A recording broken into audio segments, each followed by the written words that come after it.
hemos dicho, vamos a dar continuación con Diana Osuna. Tenemos una horita y vamos a completar esta mañana con su aportación. Os dejo con ella. Vale. No voy a hablar una hora, no os preocupéis que nos vamos a ir a comer antes. Bueno, pues en esta ponencia lo que vamos a presentar es un informe que ha hecho Amigos de la Tierra. Bueno, lo ha hecho una consultora privada, su nombre es Inclán CO2, y lo que hemos hallado es la huella de carbono que tiene el procesamiento de la materia orgánica en los distintos sistemas de tratamiento del residuo. Pues nos ponemos un poquito en contexto, aunque hemos hablado mucho de esto esta mañana. Sabemos que en España se producen 531 kilos de residuos por habitante y año. Según datos de Eurostat, el 58% de esos residuos va al vertedero, un 9% a incineración, 15% a reciclado y el 18% es compostado. Si quisiéramos seguir la jerarquía de prevención de residuos, la jerarquía de gestión de residuos, vemos que estamos muy lejos de conseguirlo. De hecho, estamos en la 12ª posición de los países de la Unión Europea en que peor gestiona sus residuos. Pero esto sería muy fácil de invertir realmente atacando el mayor porcentaje del residuo, que es la fracción orgánica, que ya lo hemos visto, me imagino que esta tabla ya la hemos visto millones de veces, pero bueno, pero se ve muy bien el porcentaje de fracción orgánica del residuo. Y atendemos ahora, bueno, tenemos un nuevo reto que es luchar contra el cambio climático también en las zonas donde influye más. Entonces, tenemos que los residuos, el sector residuos, aporta el 5% total de emisiones de gases de efecto invernadero a nivel nacional. De ese 5%, más del un 65% aproximadamente corresponde a la degradación de la materia orgánica en vertederos. Eso en torno a un 6,6 o algo así en incineración. O sea que es un porcentaje muy alto que realmente podemos atacar y podemos mejorar. Ahora tenemos una apuesta de una sociedad baja en consumo. Vamos a intentar aplicarlo. En el caso de la gestión de la materia orgánica, lo que se produce es metano y dióxido de carbono, IO, en los distintos sistemas de gestión. Entonces, en este estudio hemos hecho una comparativa a nivel nacional de las emisiones de gases de efecto invernadero derivadas de la recogida selectiva y no selectiva de esos residuos orgánicos y el tratamiento habitual que tenemos, la incineración, el vertido y también el compostaje. Los escenarios que hemos aplicado y en el que se han estudiado, bueno, hemos considerado la unidad funcional de 1 kilogramo de residuo orgánico que iría a incineración, a vertedero, a planta de bioestabilización si esa recogida de ese kilo de residuo orgánico no es selectivo. Recogida selectiva, entonces, iría a compostaje y, por supuesto, nuestra estrella, que es el compostaje descentralizado, el compostaje doméstico y comunitario. La metodología que hemos usado es la metodología del cálculo de huella de carbono más extendida para poder hacerlo comparable. Esta metodología, sobre todo, estudia todo el análisis de ciclo de vida de lo que estamos estudiando, de ese tratamiento del kilo de residuo orgánico. Entonces, se considera el transporte hasta su zona de tratamiento, el consumo de agua en las distintas plantas y el consumo de electricidad. Nos planteamos entonces una serie de limitaciones del método.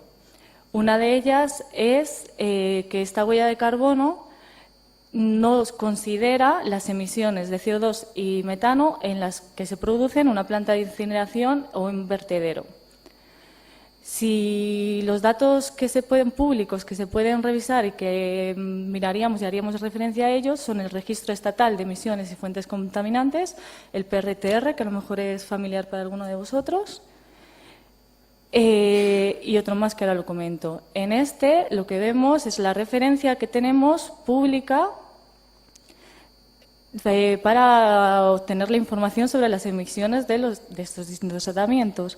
Lo que vemos es que hay un número total de complejos en este registro, fijaros, de 6.523, cuando, sin embargo, a la hora de poder validarlos y utilizarlos, solo hay datos validados completos públicos, menos de la mitad, 2.981. Debido a esto, hemos tenido que desestimar estos datos para poder para poderlos utilizar en este estudio. De igual forma, otra fuente de información pública es el Inventario Nacional de Emisiones a la Atmósfera, de los datos 90 al 2011. Aquí también tenemos limitaciones metodológicas, sobre todo a la hora de poder comparar, porque no se disponen de todos los factores de emisión representativos y de todos los datos. Nos encontramos con falta de datos, falta de datos en muchos de los tratamientos y en muchas de las instalaciones. Si no tenemos datos, no podemos hacer esa comparativa. Así que a la hora de calcular la huella del carbono lo tenemos un poco complicado. Entonces, estas son las distribuciones de las instalaciones según la tipología de tratamiento, pero lo voy a pasar. Le hemos encargado el informe a una consultora súper experta. Estos son los datos obtenidos.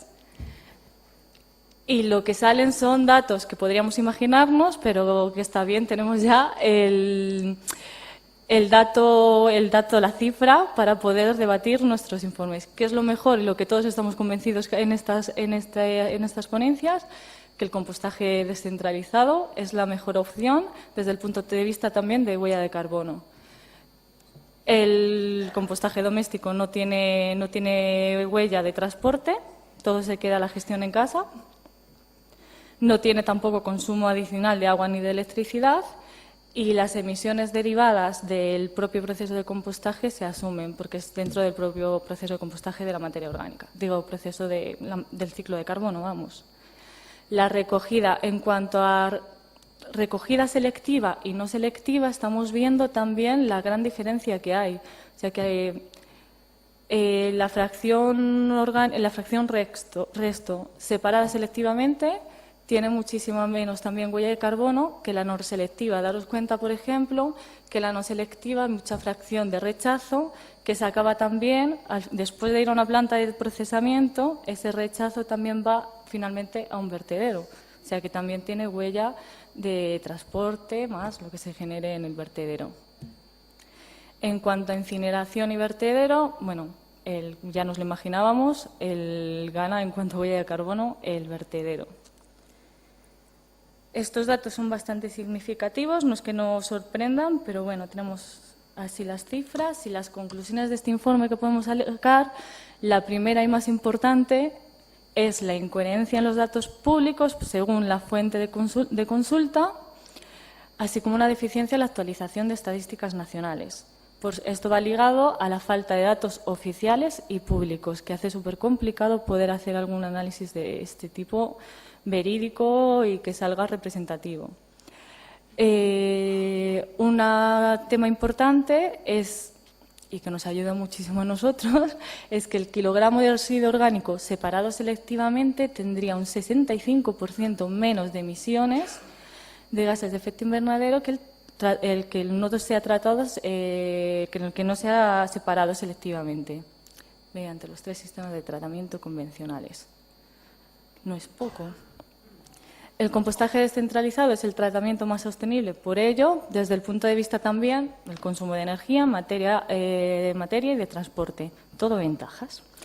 Una recogida selectiva de la materia orgánica de los residuos para compostaje reduce enormemente el impacto ambiental causado, ya lo hemos dicho, no solo por el transporte, sino también por la reducción de emisiones a la atmósfera. Tenemos un argumento más para apostar por el compostaje doméstico y comunitario.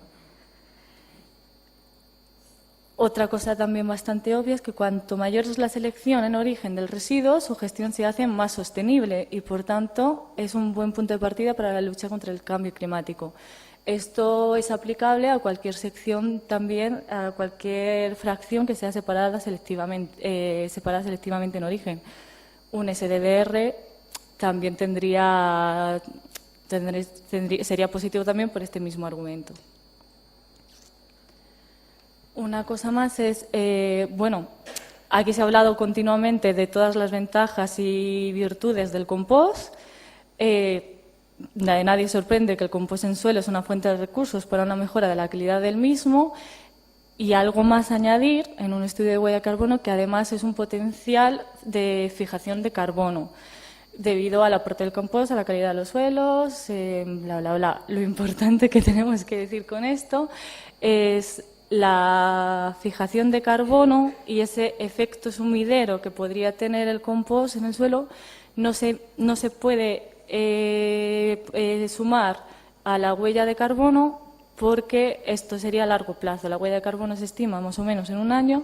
Este potencial de fijación y sumidero de carbono sería a mucho mayor largo plazo, 100 años así. Aún así, no estamos mintiendo diciendo que además el compost tiene ese sumidero de carbono y que en realidad estamos reduciendo también carbono con él, huella de carbono con ello. Es muy rápido, todos queríamos ir a comer, pero antes quería mostraros, porque esto ha sido muy resumido. Hay un informe que os invito, que es este informe del que viene este resumen, os invito a que lo consultéis a partir de esta tarde en la página web de Amigos de la Tierra, www.tierra.org.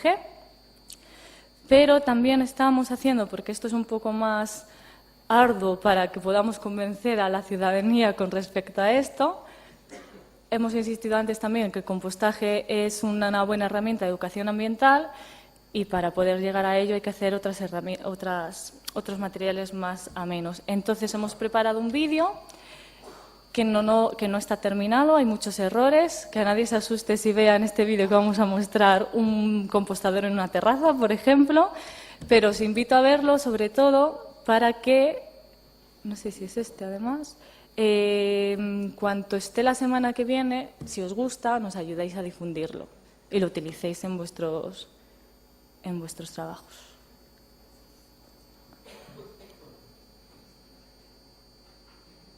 Le he dado el play.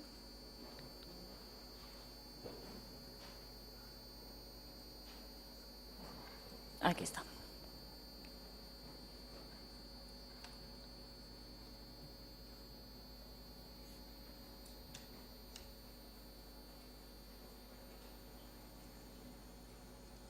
Esta mañana lo hemos puesto y funcionaba, ¿eh?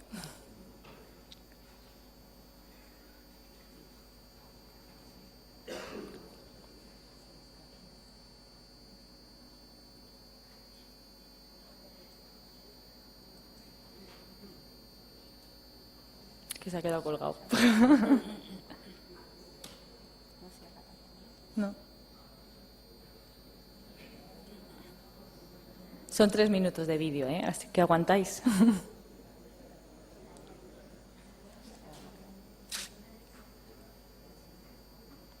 Es que se ha quedado colgado.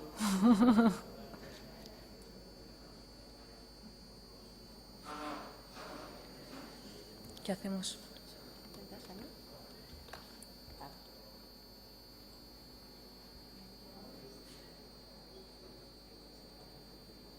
Jolín. No puedo ni aplicar ahí.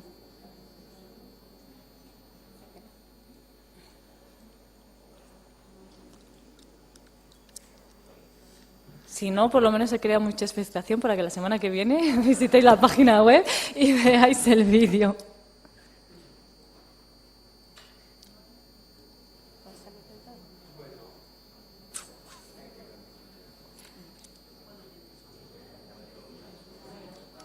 Bueno, mientras tanto, es verdad, si tenéis alguna consulta, alguna duda. Eso, si queréis preguntar algo. No. Apago y enciendo el ordenador entero.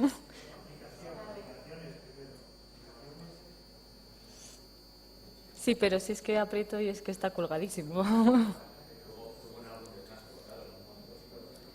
Venga, sí. Luego lo ponemos, si no. Os rugen mucho las tripas, ¿no? Vámonos a comer, chicos.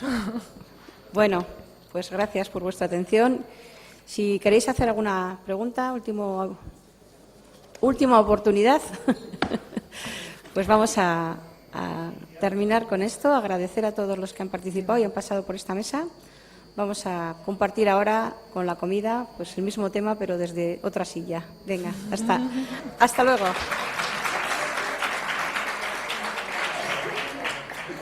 Os recuerdo que empezamos a las 4:15, ¿vale? Intentar ser puntuales para que podamos seguir el programa establecido. Vale, que aproveche. Mira, ahora sí.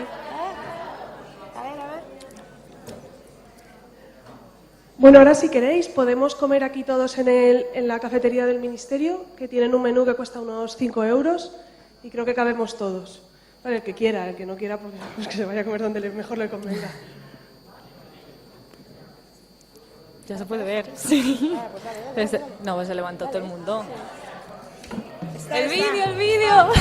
Que son 2 minutos, ¿ya? Lo vemos, ya que está puesto. De residuos al año. Muchos de ellos son susceptibles de No se ser oye nada. reciclados y lo que es más importante, muchos ni Estoy siquiera al máximo. tendrían por qué generarse.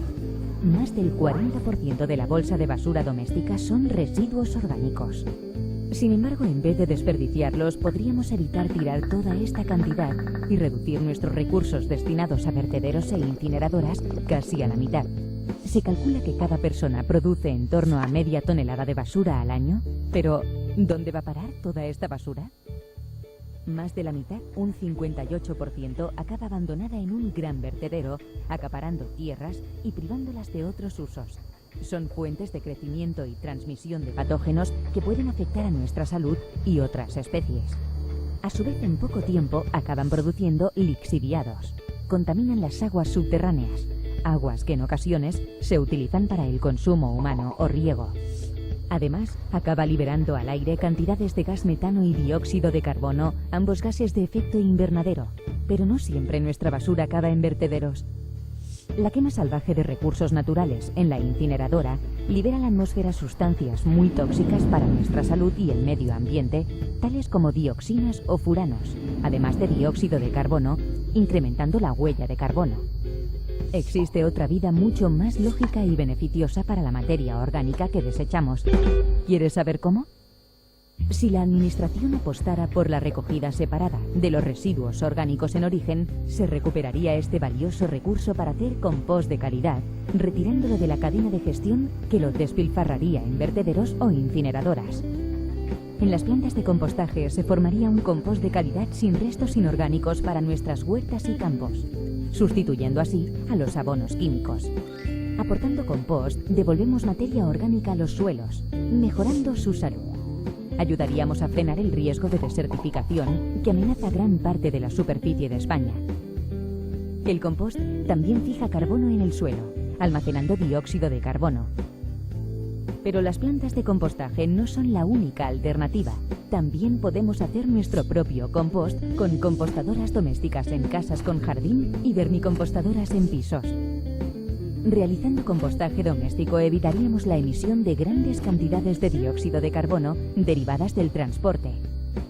También reduciríamos prácticamente la mitad de la bolsa de basura. ¿Qué camino escoges?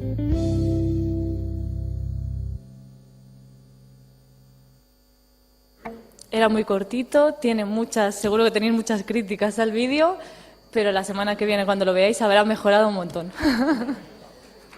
Gracias, Dolmer. Gracias.